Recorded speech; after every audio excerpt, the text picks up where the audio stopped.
अस्सलाम वालेकुम viewers, welcome to Urdu से यूट्यूब चैनल। अस्सलाम वालेकुम प्यारे व्यूअर्स, उर्दू से टीम की जानिब से एक और न्यू वीडियो के साथ हाजिर हैं और आज की इस वीडियो में हम आपको बताने वाले हैं फखराज नेम के मीनिंग और इसकी तफसीलात। फखराज के इंग्लिश में स्पेलिंग बनते हैं FAKHRAAJ।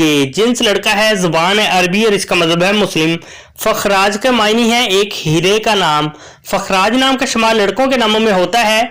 फखराज नाम की इब्तदाई तारीख अरबी जुबान से निकलती है। फखराज नाम के अफराद के लिए खुशकिस्मत नंबर 2 माना जाता है, जबकि खुशकिस्मत दिनों में सोमवार और जुमेरात शामिल है। खुशकिस्मत वाली धातों में हिस्सों के हिसाब से कांसी शामिल है। फखराज नाम के अफराद के लिए माफिक रंगों में पीला, सफेद और हल्का सब्ज रंग शामिल है। फखराज नाम के अफराद के लिए माफिक पत्थरों में सब्ज पत्थर शामिल है। फखराज नाम में 8 हरूफ है और ये एक लफ्ज बनता है।